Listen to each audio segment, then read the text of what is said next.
This is David Merritt, the writer of episode 817, Ivan Stepanov. You're listening to the Blacklist Exposed on Golden Spiral Media.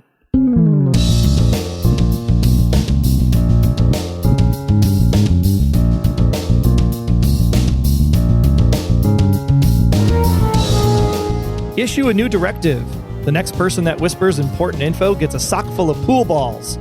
Welcome to the award-winning The Blacklist Exposed podcast. Greetings, one and all. I'm Agent Troy Heinrichs.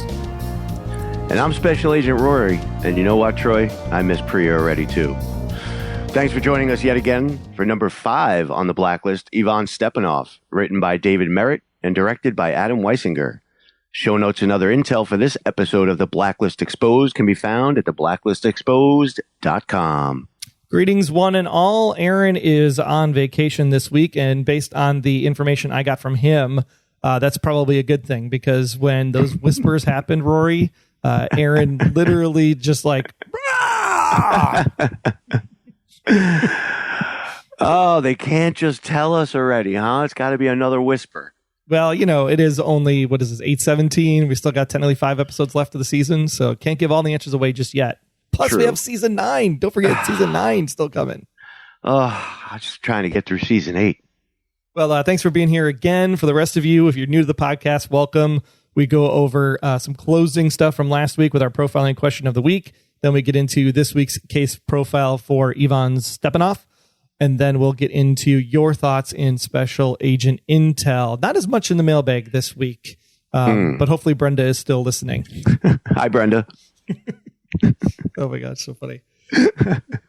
But we had our question from last week, Rory. What was our question from last week, and what did the fans have to say? Well, the profiling question from last week was, will our friend from the East survive? 60% said yes, and 40% said no. 60% is the winner. Ding, ding, ding, ding, ding. I guess you just assume everybody dies on this show. Especially if they have answers. Well, I really thought this was going to come out like more like 55-45 or even 50-50 split, because it really could have gone either way. I mean, Townsend could use him as a punching bag. Red could have killed him for talking. I mean, there's a lot of possibilities on the death side. So I'm surprised that it actually was in the positive favor that they think he was going to actually live. That's because he's important. Well, he's so important that Simone said, no, he's not going to die, but it's a matter of who will kill him and when. If Ivan was truly important, he would get a conclusion episode as well. True. He's still important because he has answers. He's not as important as a director or something like that, but, you know, he's important. He obviously knows everything. Well, Latifah said, I don't think that and I'm using this loosely only because I'm on Liz's side and have always been, therefore a friend of Red isn't my friend. But a friend in the East won't survive because Townsend is a violent man. But I don't think he will be killed by Townsend directly, because we've already seen that narrative happen a couple of times. I think Liz will find out that Townsend has him, and our friend will be killed in the crossfire of that realization somehow. Partly true. Yeah, I suppose, he did get hit by a stray bullet. Yeah. See, that was a confusing part, too. Is it a stray bullet, or did they just not listen and not put a bullet in his head? It's a great question, because I didn't even know where he would have gotten hit by a stray bullet, to be honest. Right, he was on a separate area. But he lived, it's all good, and now he is on the run, because Douglas said yes, and it will set up the alliance between Sikorsky's bosses and Townsend's, which will take us to the end of the series in either Season 9 or Season 10. Ooh, this better not go to a Season 10. Two more years of this? Come on. Come on. I'm with you, Douglas, on the beginning part, but 2 more years? Come on. If they give you an answer, and the answer sets up better mysteries and new mysteries, then it could go on forever. That's totally fine. But you got to give an answer this year. Oh, yes. Do not drag this any longer than we have to. Because now we know there's more people out there that have the full answer. And I think I kind of have an idea what it might be. I got something important to tell you, Rory. Uh-oh. They won't ever answer anything on the show. I know that. I'm starting to believe that, too. I think they think it's more fun to have us sit there and put out all these different theories, and they're sitting back laughing, smoking a cigar while we're doing these things. But this next statement is really important, Rory. Uh-oh. Are you ready? Uh-oh. Maybe. I didn't know that. That's all they whispered, huh? Oh, my God. See? There was nothing there. Why? Oh, I was just like, why? Ugh. Like even a little. I mean, they gave a little bit when he knew her mother and all she wanted to do was protect Liz, and so there's a deeper there, and that's why I think that the whole spy school thing. I think that's really where it's at right now because they're all connected for 30 years. He's connected to Dom. Red's connected to Dom. Katarina's obviously connected. They're all connected to Dom. And I don't know if you caught this, and I could be just because I believe everything that I see on the show is something else. But when they showed that scene of Townsend's family getting murdered, there was a little quick clip of a guy who might have been Dom. Oh, hold that thought. We'll get into that in just a bit. But Deborah said, I think Pria is going to be a badass and she's going to help save Ivan. So that was true. Facts. Good call, Deborah. But Bianca, now I swear Bianca works for the show because I think she's sent in one of these before because Bianca said no. And this is before the episode aired. No, yes. I think he's going to whisper the secret about Liz, Kirk style, so Townsend will know, but we and Liz won't, and then Red will kill Ivan for it. I think Bianca searches Google for every possible leaked spoiler and puts it together, but because that's spot on. I mean, come on. Except for the Red killing Ivan part, but right. But come on, that was literally exactly what happened. And if good on you if you don't, but come on. No. Good on Bianca for knowing how the show works, and shame on the rest of us for thinking that we're going to hear something. Yeah, true. True. We need to lower our expectations because it's just not happening. Well, what's our question for next week, Rory? Next week is, and just to keep in the theme, what did Ivan say to Townsend? What did he say? Secret recipe for borscht. It was, I told Alexander Kirk like 5 years ago, and I'm going to tell you. Oh, my gosh. Well, before Townsend turns on one of us, let's go ahead and get into this week's case profile.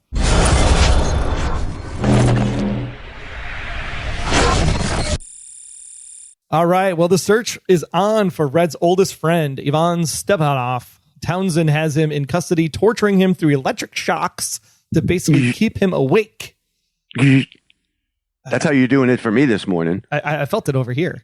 It's the only way you can keep me awake. He's trying to keep him awake because it'll induce a hypnotic state of truism, because using a truth serum instead is garbage, according to Townsend. It's cheating. It is total cheating. Well, Townsend keeps him off site from his Park Avenue penthouse, where Pria is still on the case and trying to assassinate Townsend.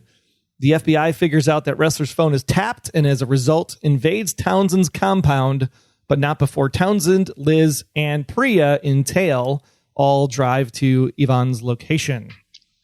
They're the worst FBI agents ever. Like, you should have questioned that guy right away, right? The guy that was in the room. Like, he's got the secret button and he's all being all cagey and stuff. Like, he's the first guy you'd pull into question. Come on, for real. And then that guy flipped so quick, but he was the first guy to push the button to say, hey, gotta get away. The FBI is here. But yet he turned right away. And I love how everybody's like, I want my lawyer. I want my lawyer. I want my lawyer. And the one guy's like, I don't need a lawyer. Can you give me immunity? Exactly. Oh, and here's the key card you need to get up there. What did you think of the fact that he just lived there on Park Avenue? Interesting. Because, when you see his house, you're thinking it's a house. He's a rich guy. He's going to own this big mansion somewhere in the hills. And no, he's just hidden in the top 2 floors of a building that don't exist. When Priya's down on the corner, coming and looking back up at the building, the first thing that popped in my head was, is there a Credit Delphine sign out there on the corner? Aliases everywhere. It sure looked everywhere. It sure looked like the same building to me. It definitely did. It definitely did, just from a different angle. Well, we continue the episode over at the secret warehouse, where Ivan sees Masha for the first time in 35 years, and then proceeds to put a target on her back by revealing the big secret, not to us. Oh no. No.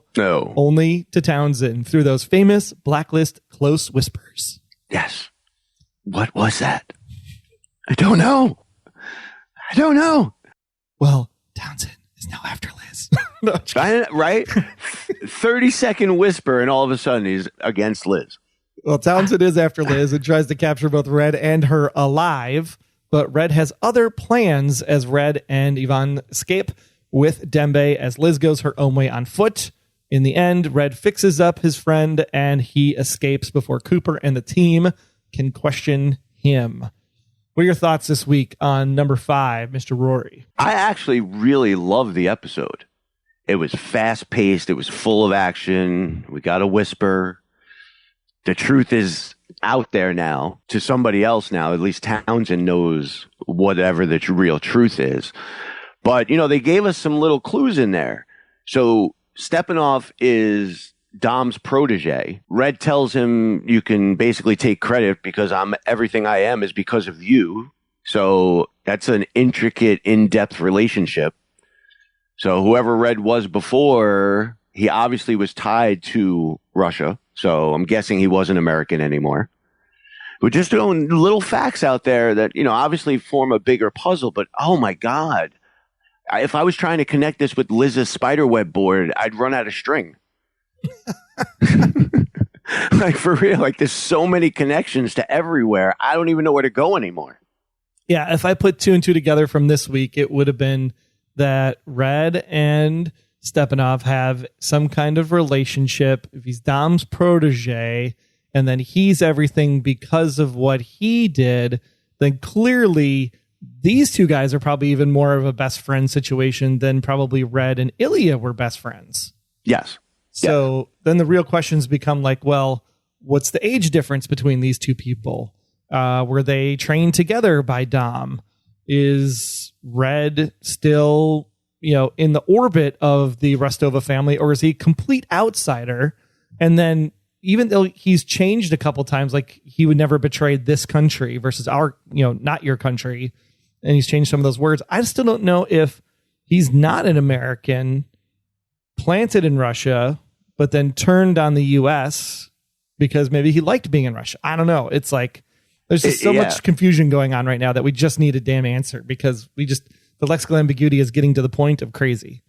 Yeah, and we've talked about this for years already, is that there's so many open threads that even though we're getting these little things of nuggets, it's not canceling anything else out. It's just forming maybe a little bit more of a clear picture. As far as, we talked about, Project Christmas and Spy School and all that. It seems like that's where they all have to know each other from as kids. Now, whether they're American, Russian, we don't even know. It's gotten so convoluted now. We're not even sure who's who anymore, and what they're doing, where they're going, how they're interconnected so deeply for 30 years. We have no clue. And that's what makes it so frustrating. Whether they're telling the truth because they're, under hypnosis, or they have a truth serum, or sleep deprivation, or dying, or whatever. It's like nothing in the screen is ever what it seems, even though we're still sticking with what we're shown is true, but what was said may not be. Right, because, they talk about it all the time. Like, if you're under duress and you're getting to that point, you may just say anything just to get them to stop, even if it's not true. Because Townsend's searching for that truth. He doesn't know what would be true or not. You could tell him anything and he'd have to believe it. I'm under duress right now having to do this with Rory, so there's a purple unicorn sitting next to me. Hey, last week you made me cry in the corner slapping my Troy doll around, all right? I don't want to hear it, okay? I don't want to hear it. That was so good. And just for the record, I don't necessarily believe that Mrs. French is Katerina Rostova. I just put it out in the ether because it's out there already. 50% of the people believe that Katerina's dead and Katerina's alive. Then the other one think that the other one was fake Arena. So they all believe that she's either alive or she's dead. And if she's alive, she's got to be somebody somewhere. So any character we meet now becomes Katerina until we find out she's not. Or she's just sitting in a corner by herself with her Troy doll. Crying with a Troy doll. Polishing her Balzac. Oh my gosh. All right, we're getting off the rails here. What did you think of Ivan himself? Like, he started out the season, he seemed like this formidable character. Like, Red would cower in his presence. Then Red bitch slaps him and says, "I don't work for you." And then this week it seemed like he was just a weak little man. Yeah. He reminded me of, you remember the movie Remo Williams? Oh, sure, yeah. He reminded me of the guy Chun who trained him. I don't know why. Just when I saw him, that's what I thought about. I mean, do you like the progression of the character at this point? Do you think that he should have been more badass, or do you like the fact that he's like, oh, Masha, oh, Red, you came to visit me? It's funny because you would think that, in the position that he's in within the SVR and everything else, that he would be this big badass figure. And yet, like you said, Red slaps him down. And then after that, he's almost like a likable, regular guy who cares about Raymond and cares about, Elizabeth, Masha. And he's not so tough anymore. But then again, I mean, he did go through a couple days of torture. That's true. And get shot. But even for an SVR person, he got kidnapped pretty easily, even though he has really good taste in headphones. Yes. You would think that this guy's so important, he wouldn't just be, that easily gettable. Right. Like he'd have a team, like Townsend has a team to protect him. Yeah. Right. I mean, the first thing Liz did was get security for herself. Right. Poor Rocco. So, rest in peace. His hair was too magnificent. He had to go. Right. And everybody's been talking about the parallelisms too in the show. Like, isn't it funny how like Rocco almost reminds you of Boz in a way when Boz was Red's bodyguard? Yep. Yeah. I mean, now, that was the whole thing, because if you looked at last week's episode, the funny part was that Liz was literally mimicking what Red would do. It's true. She talked like him. She acted like him. Like, that's kind of the transition Red wanted to see. He just didn't want her to go too far. He wanted her to become him in a way, to take over his empire, but at the same time, not become him. So if you had to give this episode in the crux of the entire season 1 to 10, what are you thinking about number 5 here? I'm thinking that between the whole Stepanov thing and Red basically coming, and I love this scene, hat in hand, literally to the FBI, saying, you need to help me get this done. I thought that if I give it a 1 to 10, I'm going to say 8 3/4.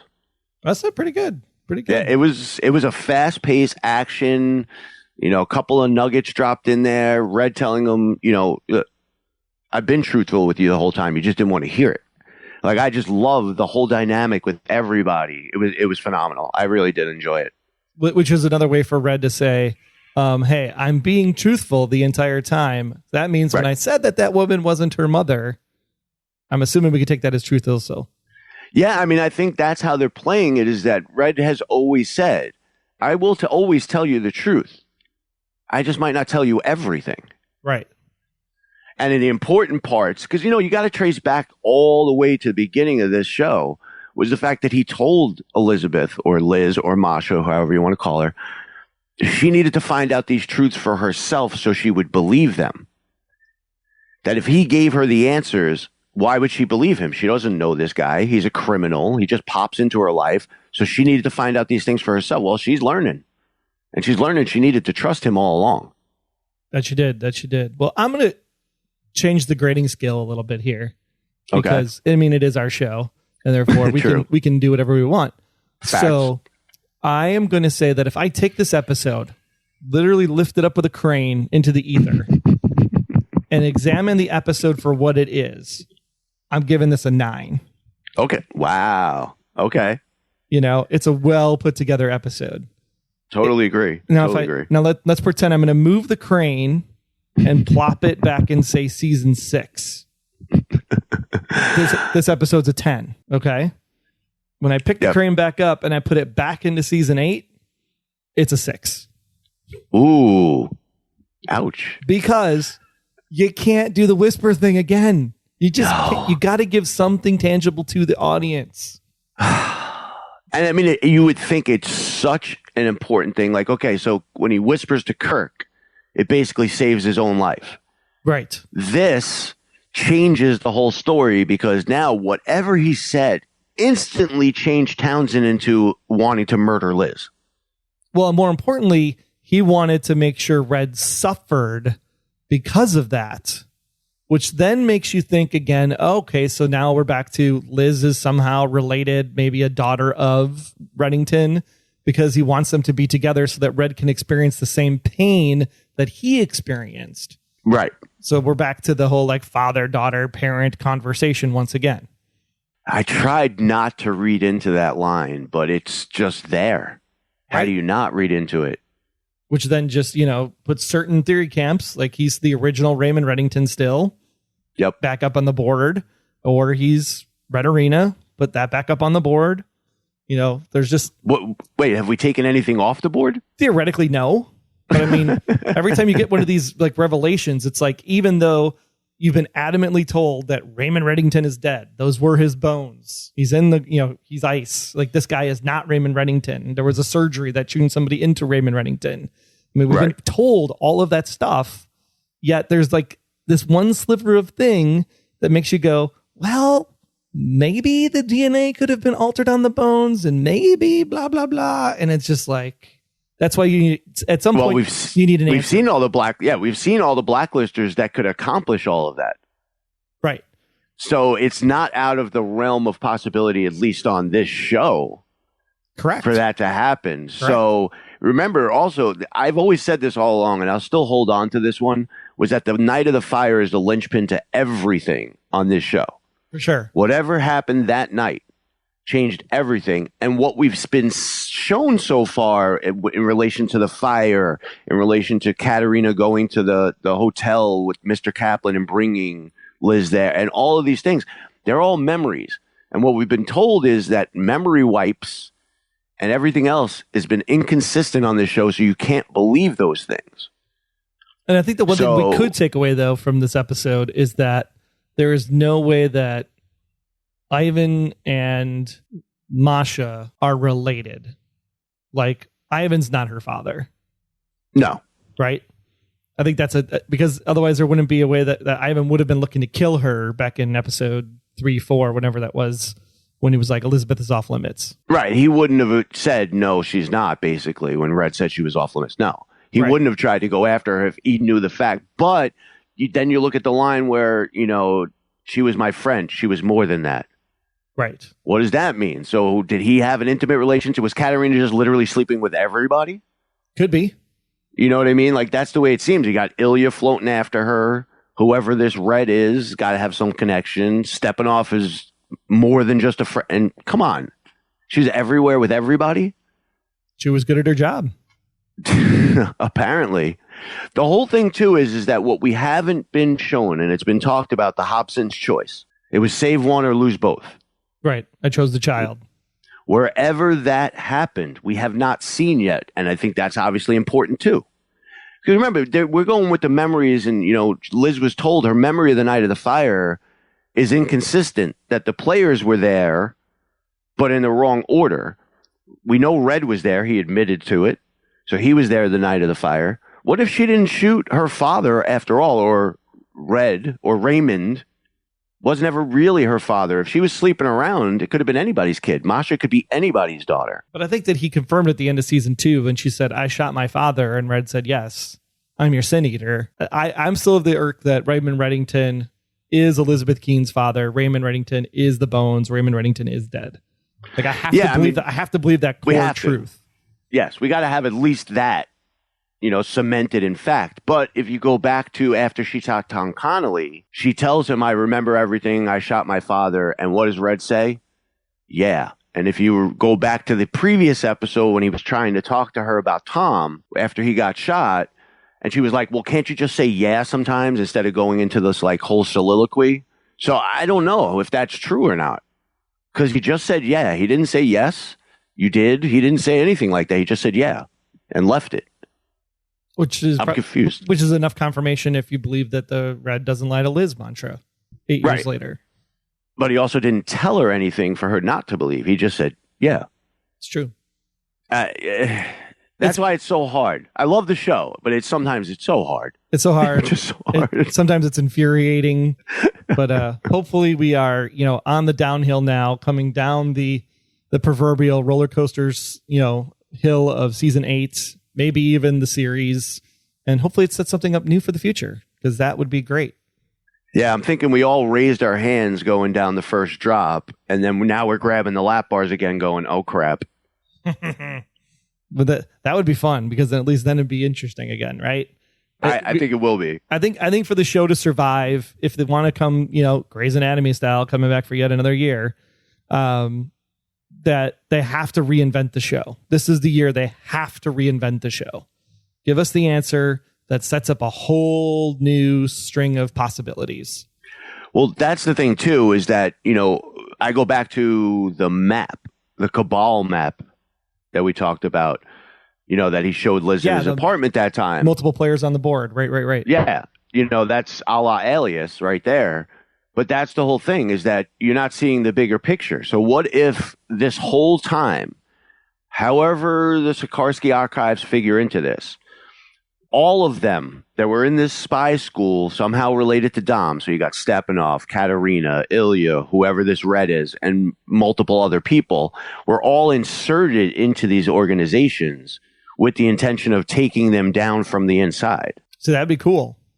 That's what I think it's really leading to, because that was the first thing Red did, was he tried to get Pria in Townsend's organization, knowing you got to take him down from the inside. Yeah, and of these N13, right, the 13 original pieces of the archive that were stolen, like, why those 13 pieces of information? Are those information on 13 people, 13 organizations, just 13 individual pieces about one person? So there has to be something with that 13 number that comes up. Or what if N13 is 13 people? Nah, that I don't think so. I know that's kind of a stretch, but because Katerina was very specific to the fact that the archive was originally 13 pieces of intel, and that's why N13 got the name. Right, and then you got to figure over the course of 30 years, it's probably grown. Sure, yeah, like Sikorsky, like the Fulcrum. Yeah, Stepanov has been actually adding to the archive as the years have gone on. Right, so the more intel they've gotten from inside these organizations on how they work, that's how Red built his Blacklist. Makes sense. Was off of all of the information he's getting from these hidden assets inside all of these criminal organizations. Agree. I mean, that stuff you can point to and make sense out of. It's just the whole connection. Who the hell is this guy? Why did he pop into Liz's life? And why now, all of a sudden, whatever Stepanov said, she's an instant target? And why? She was 5 years old. Right. 4. She was 4 years old. Yeah, the night of the fire. So I think that we're at that point. It is time for an answer, even if Liz doesn't get the answer. Right? He could have whispered it to Townsend and told the audience the answer, but Liz still doesn't know on the show. That would be fun to watch, because you're like, the answer. Like, don't go behind the closet. Why are you running back up the stairs? The killer's coming. Right? Like, he calls you and tells you he's inside the house. You don't go look for him. You get out of the house. Like, hello, Liz. What are you doing? Like, that's where we'd be sitting there. We'd be more engaged in the scenes. I think so. Because we would know. And say, no, don't go there. Don't do this. Don't say that. Come on, he's looking out for you. You just don't know it yet. Right. Same stuff we've been saying for 8 years already. Well, let's go ahead and dig into the rest of the characters of the episode, starting with our music. As Ivan recognizes Masha for the very first time during the interrogation, we hear Season of the Witch by Donovan. Then later, as Townsend looks to move Liz and Red arrives on the scene, we hear the electronic drive of Moment by Holy Finally, to close out the episode, as Reddington and Stepanov talk in the medical tent, we hear The End by Kings of Leon. And you can hear all of those great tunes over on our website. Links to the playlists, both for Apple and Spotify, there at theblacklistexposed.com. So is it the end of Stepanov, or is it the end of us seeing Stepanov? That's a good question. Maybe it's the end of them working together, right? Because Red's like, I'm willing to work together. Are you, Cooper? Yeah. Mm-hmm. Cut to black. How'd you like to mow my lawn? Well, we got Park. She runs her mouth off to Red, who then literally replies with the best line of the episode. Oh, so good. I look forward to the day when you are as wise as you are aggressive. Protect yourself from further embarrassment by saying nothing. That was so like, I wish I was that cool. Like, basically telling somebody to shut up in such a way that their eyes just dart right down to the floor and their head sinks. Right. So good. So I'm using that somewhere. Somewhere in life, that's going to come in handy. I'm using it. I'm putting you in your place, whether you like it or not. And he was so cool about it. Didn't get mad, didn't get aggressive. No. Just put her right in her place. The best type of correction is when you're able to just say it in a very nonchalant voice, and then the person doesn't even know they just got bitch slapped. Oh God, it was so cool. Just so fitting. But that's the truth though. Like she's talking like they're all talking like they know when they don't know. And that's basically what he's saying is you think you know, but you don't know. You're just assuming I'm N13. You're just putting everything on. You have no idea. And Aram this week was the voice of the audience and the voice of reason. Yeah, he's making the case for Reddington as he determines that Ressler's phone was hacked. And he really, really wants to be in the field on the Townsend raid. I wonder why that is. Maybe he just needs another Butterfinger. Could be. But he's like, you got to think about it. He's brought you 150 blacklisters, that stopped them. Yeah, criminals that we never would have been able to find, criminals that would have done drastic things to the world. Yeah, and then people who were against this country. So he's basically saying, look, if you look at what his body of work is, regardless of anything else, everything he's done has helped this country and everybody else, keeping a lot of people safe. Which you went back to this country, not our country. Mm-hmm. So keep that in the back of your mind. It's always there. My favorite, though, was we always pick on Liz, right? Whenever she's chasing someone down, when she's like, hands. Oh, God, that was great. Great. So then even though the music is over it, but you still see Amir's expression when he's like, hands. And they walk in and the guys immediately back up and put their hands up. I'm like, what is he yelling hands for? They're already in the air. They're done. They're like, hey, we're computer guys. We're not criminals. Oh, so good. So good. Ressler, not much for him other than just being on the case. He still really, really does not like that they're helping Reddington. No, but there was that scene when Red came hat in hand to the FBI, like Ressler they all got it in that moment, I think. That's when Cooper was like, wait a minute. This is about Liz, isn't it? Yeah, it's about Liz and the humbleness that Red came in with. Yeah, it's like I'm literally hat in hand. I'm imploring you to come help me save my friend. Yeah, and if he's coming to you and begging, essentially, something bad's about to go down. You know it. Because Red doesn't need, like, you've always been under the impression that Red's using the task force for whatever his end game is. He needs to use them to complete his end game. But here he is saying, I need you to help me with something personal. Right. This is my best friend for 30 years, plus whatever it is going to involve Liz and instantly make her a target. That's not Red. Which still shows you that even after everything Liz has done, Red still has to keep Liz safe for some reason. And it's that reason that fans are just like, I want to know the reason. It's time. Yeah, it really is. I mean, we agree on that. I'm enjoying the ride, don't get me wrong, and it's great trying to piece all these things together and see where it fits, but 8 years already. Yeah. Like at least something, and I really think the only reason we haven't gotten anything is because whatever they do, it gives away everything, literally. That's what they've always said. If you know who Reddington is, the show is over. And I'm okay with that. I don't need to know who he is. I need to know why Liz is so important. I don't know if not to him. I guess the question is, are the two mutually exclusive? You would think they have to be connected somehow. Right.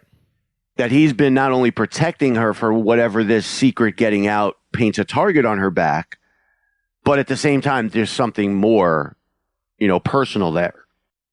Agree. Well, we got Cooper. He's barking out the orders, and he holds firm to sticking it to Red. Said, since you insist on honesty, we're going to arrest you on the spot. And then Red came back and put him back in his place in the next scene. That's right. But no, I mean, Cooper's right because, he's caught in a bad place because he agrees that, Red has been helping them, but he knows at the same time it's been to his own end.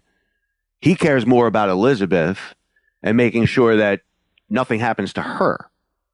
And he truly believes Red's a bad guy. Yeah, at least he does now this season. Like he's doing everything he can. Like you've been decrypting messages from Russia. He's your handler. Cooper's literally all in on the fact that Red is a threat to the American way of life. Right. And without any technical proof. Exactly. And Red's literally just saying back to him is like, Cooper, you're a dum-dum. Essentially. Because that, he's formulating an opinion based on information he's getting, but it's not reliable information. It's just Liz has blinders and such desire because she truly believes he killed her mother in front of her, and she just wants to kill him.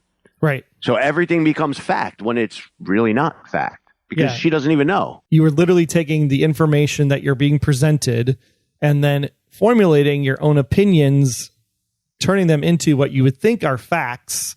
Sounds like this is a metaphor for Blacklist fans in a way. A perfect metaphor for it. Perfect. You're just creating theories based on speculation, and that's fun, but it doesn't make it fact, which is why I always say, like, I never understand why people go back and forth at each other in the groups, simply because we don't know. Not one of us knows any more than any of us know. Which is so weird that you figure 8 years into a show's run, you still haven't figured out the end game. Right? The main usually you have, like, throughout the season of a series, you have one overlying for the whole season big bad or arc, and then you have little ones in between. And we get that. This is an 8-year arc. Yeah. Like, it's long. And, like, I know there are a couple other shows, that did things like this. Like, we talked about The Mentalist. They dragged that one on, too, for, I think it was 5 years. So it's not unprecedented, but it's just frustrating. Because we love the show so much, and it's so good. It's like, oh. Even the Rambaldi concept in Alias, it was cool because you got a new Rambaldi thing, right? Right. Every time you had the Rambaldi arc, you never were really concerned about what is the ultimate thing that Rambaldi's trying to do. And then when you finally found out what the ending was, you were like, oh, snap, that's fantastic. Because that's like exactly the perfect ending for that show. Right. I'm hoping it's like that. I'm hoping it's like if somebody hasn't called it yet, because maybe somebody has, we just obviously don't know because we don't know the truth. But but if you literally speculate and make up every possible theory as your own, eventually you'll be right. Eventually, but what if nobody has actually come up with the answer yet, and then we're gonna get the Rambaldi moment and go, oh, that's what it was about. That's great. Believe me, I believe that's what it has to be. You've dragged this on for so long. It better be something that you cannot possibly put together yet at this point with the information you have. Do you think that when you get the answer, whatever the answer might be, A, people are going to accept it, or B, you'll be able to enjoy it because maybe you think it's so freaking fantastic, but there'll be so much toxicity that it wasn't what somebody else wanted that you won't be able to enjoy it? I'm going to go with B. I'm going to enjoy it regardless of however it plays out. I've said all along, this is part of the fun with this show is that I get to speculate every episode, every season on, as you learn more. It's always a working theory. As you learn more information, you're tailing your theory, based on what you're hearing. I just think that regardless, because they've dragged it for so long, they're not going to please everybody. And I think that's part of the challenge with season 7 and season 8. Granted, we had Katarina, but since we couldn't really tell if Katarina was Katarina or a fakerina, I just feel like in 7 and 8 even, we haven't really gotten a new nugget. Like, it was almost misdirection. Yeah, 3 gave us a nugget, 4 gave us a nugget, 5 gave us a nugget, even 6 gave us a nugget, with the whole like last meal being Russian, soup and everything. And, and then, just his relationship to Dom and whatnot on the death row scene. But like 7 and 8 have just felt like, oh, somebody figured it out and now we're trying to throw him off the trail. Yeah, it does seem like we've gotten a lot of misdirect, on certain things, but the overlying themes have been the same. And now we've gotten a few more little bit of information that you have to piece together yourself. Right. It's not like it directly gives you and you're like, oh, okay, that makes it. No, you got to piece all of these little things together. But like I said, you have your hardcore Red Arena fans.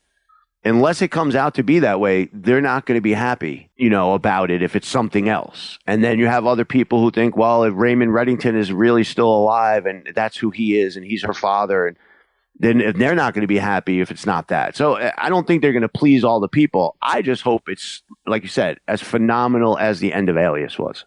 Agree. Well, we continue with Dembe. He's rallying support, calling all the friends to the cause like a boss. Pretty much like an executive assistant would be, I would think. Yeah, pretty much. And of course, he drives a mean armored vehicle to escape. So not much new from Dembe, no words of wisdom or cool books that he's reading this week. But yeah, it was oral action. Then we get to the big one here, Townsend. So we get the flashbacks, as you were mentioning, the night of his family was taken out.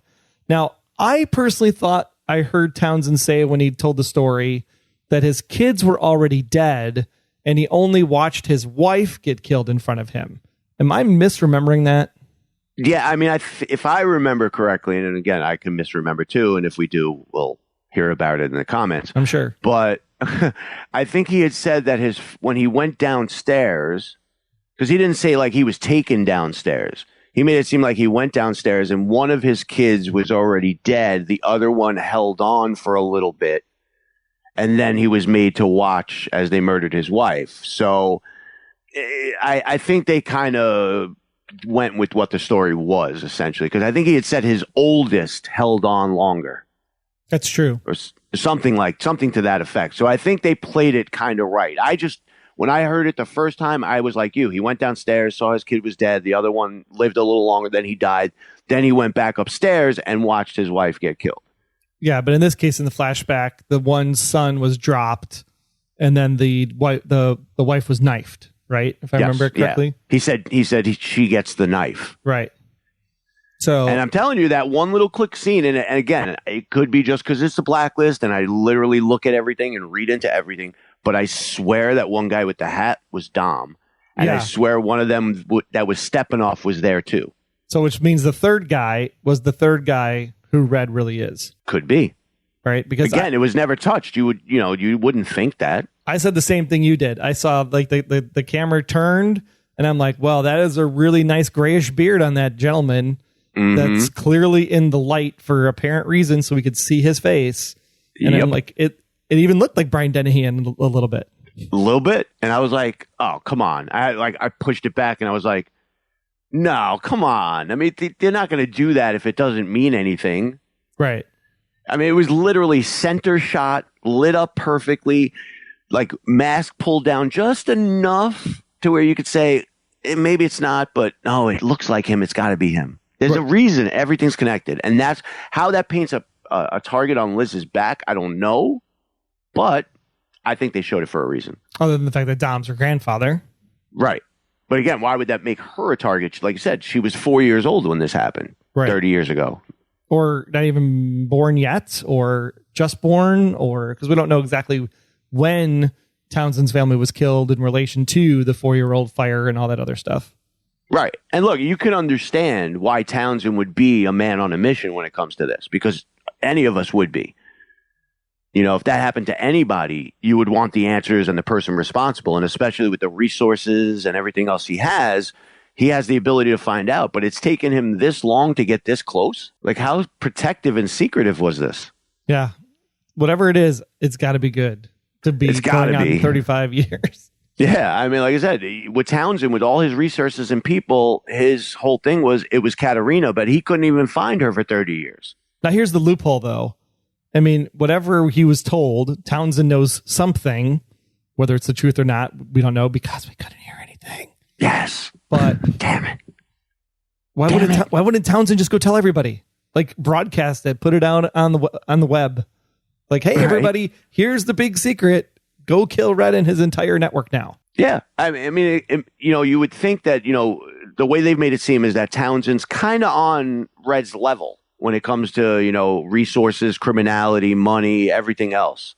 And the way Townsend explained it was that he found out through all of his contacts that he still has that this is what happened and Katerina was N13 and yada, yada, and he's going after her.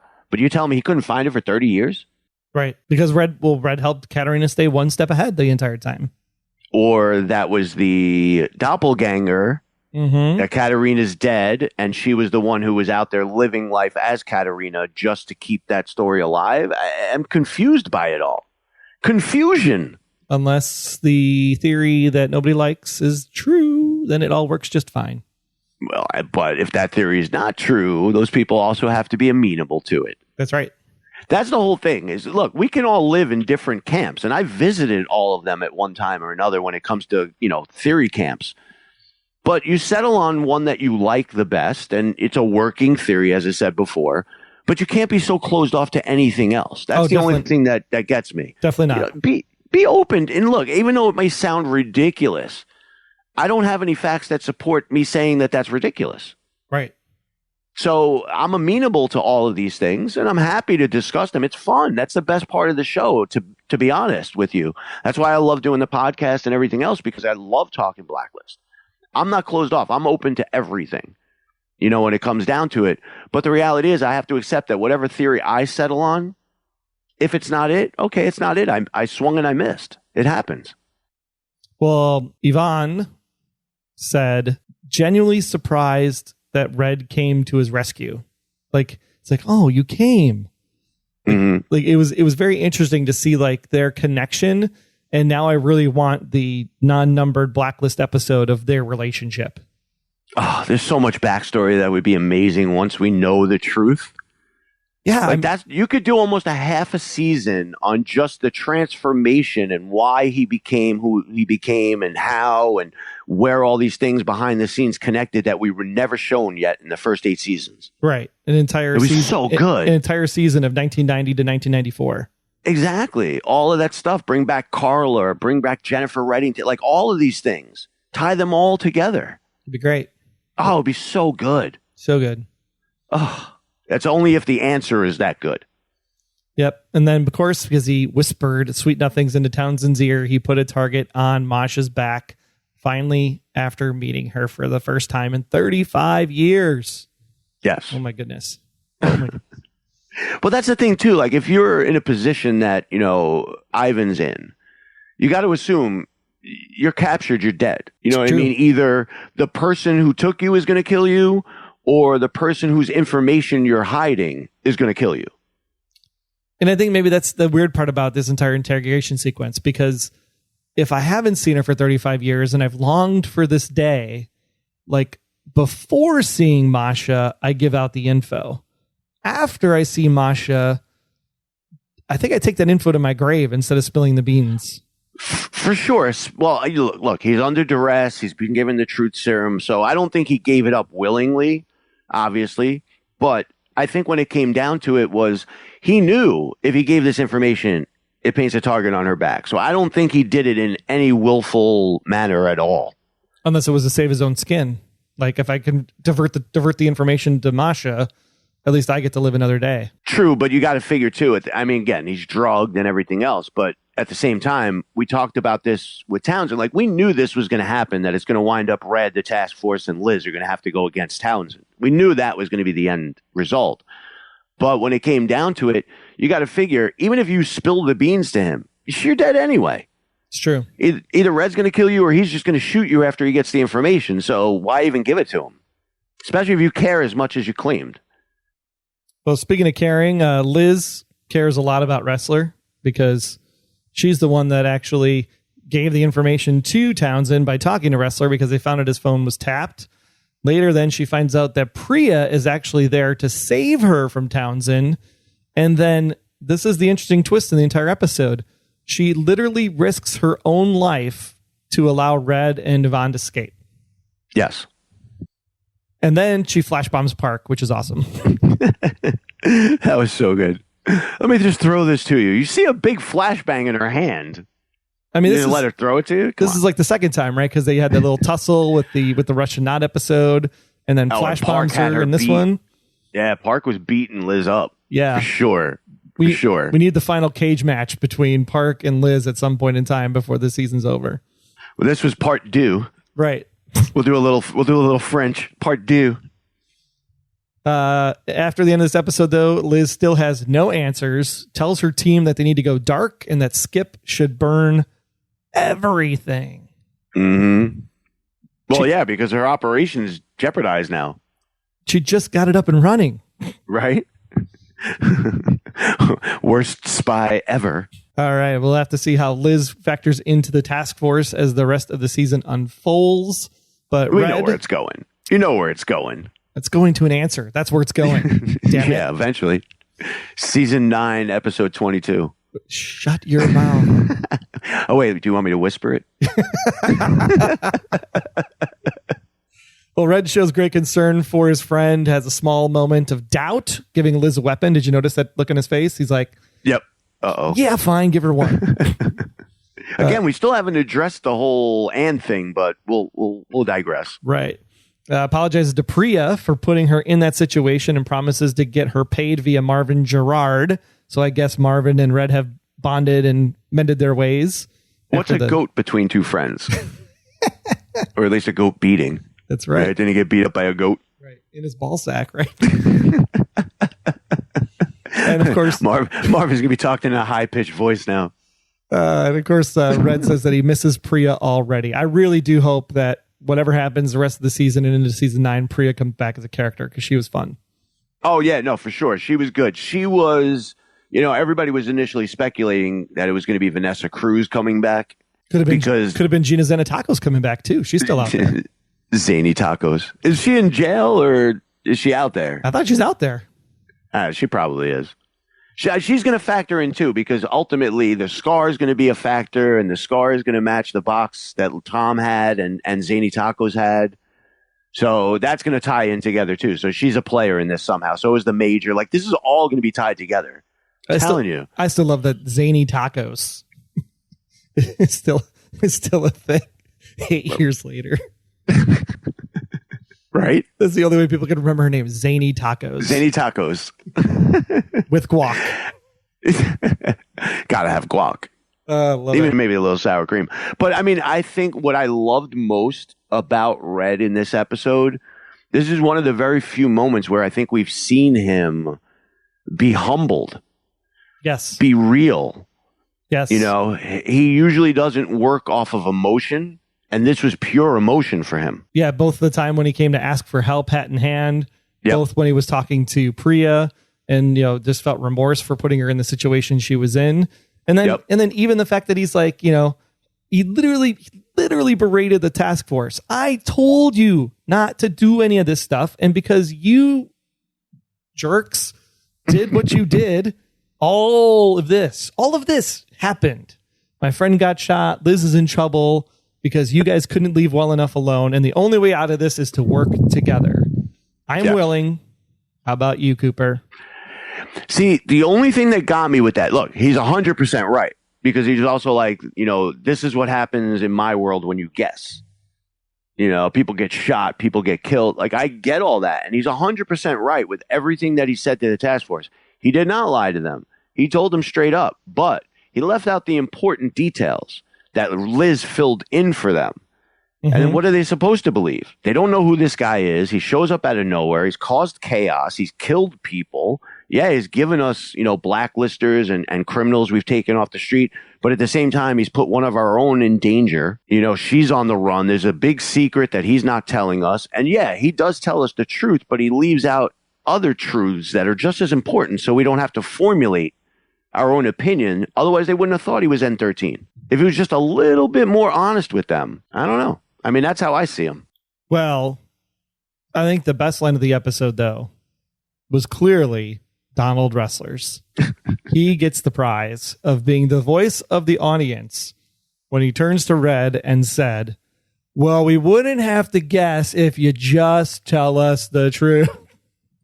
I stood up and applauded. I was like, yes, thank you. Thank you, Ressler.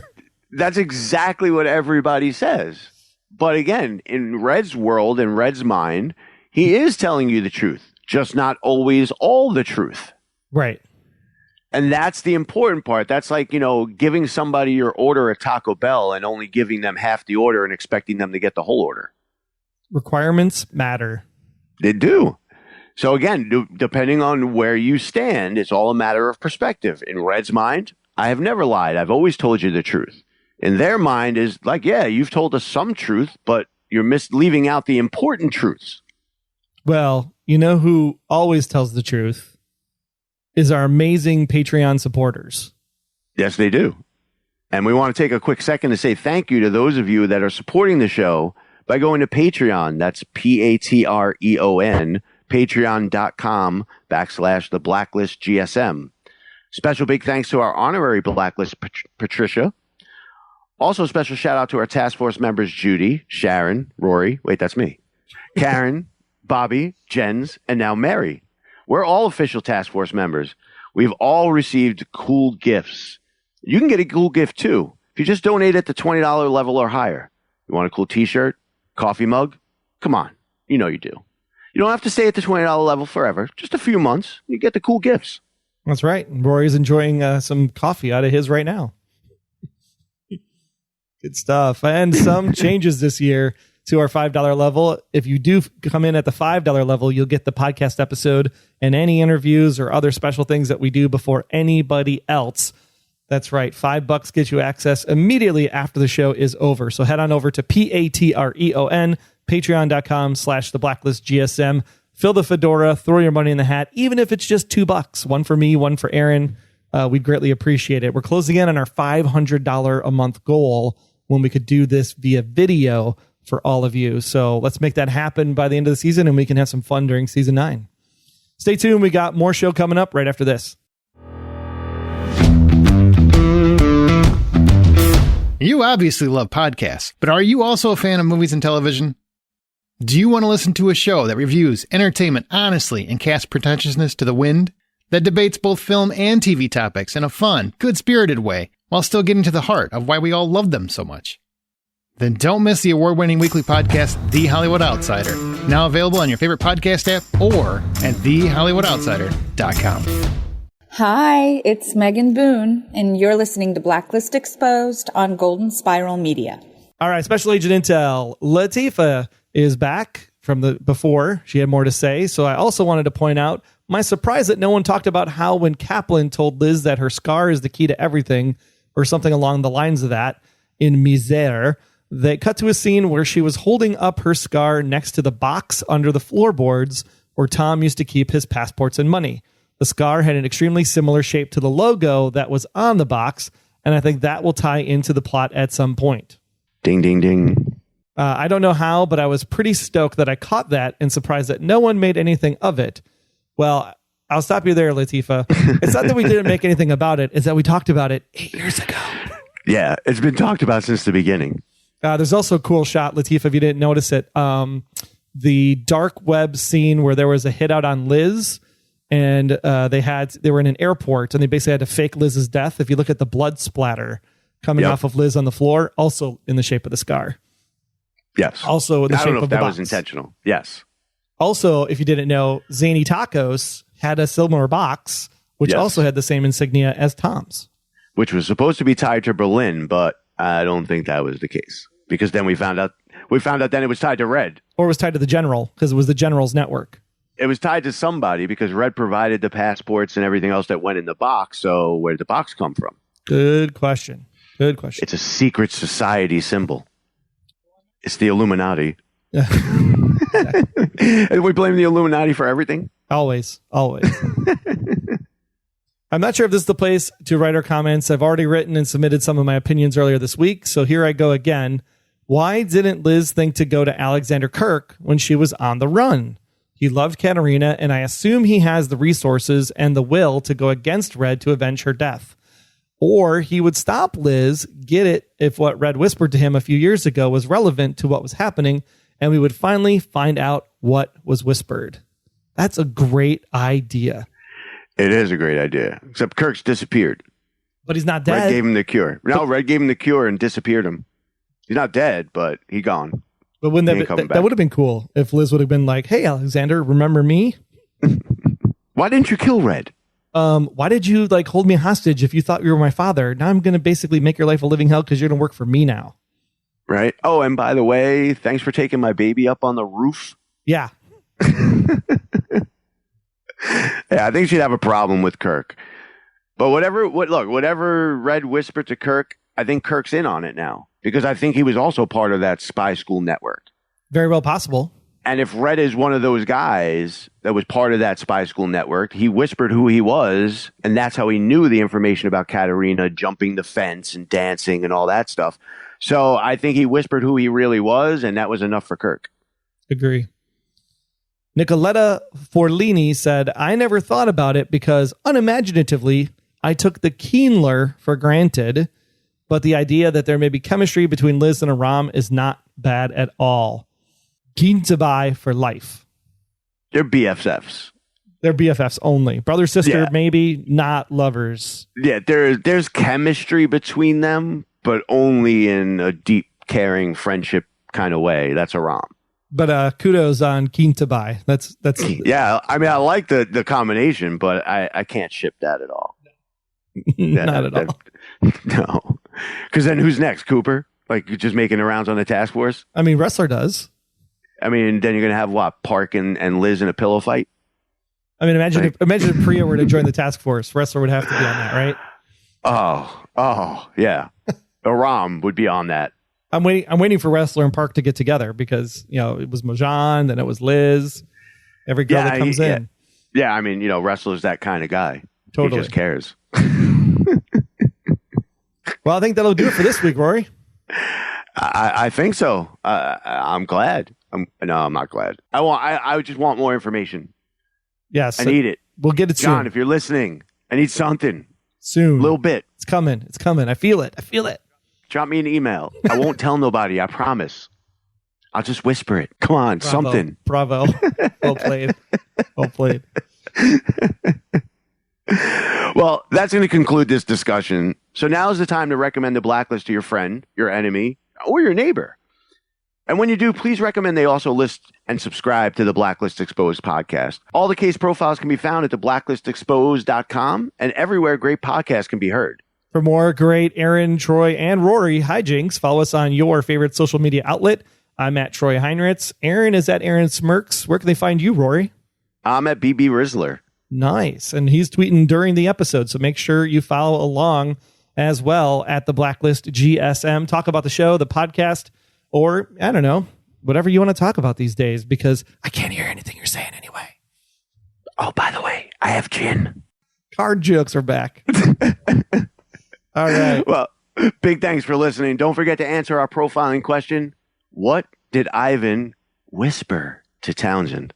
That's right. He didn't say anything. It was just there. He just whispered, I really got to go to the bathroom. Okay, we'll see you guys next week. Take care.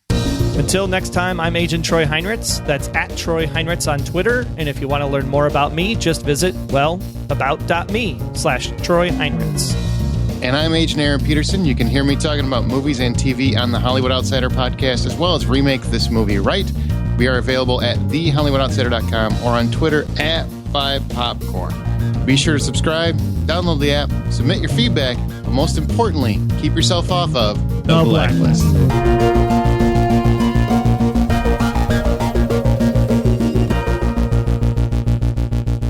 The Blacklist Exposed is a Golden Spiral Media production. Find more of our great podcasts at goldenspiralmedia.com/podcasts. All right. Well, Nicolette Florini, I can't even say that. Forlini? Forlini. Kintabi for life.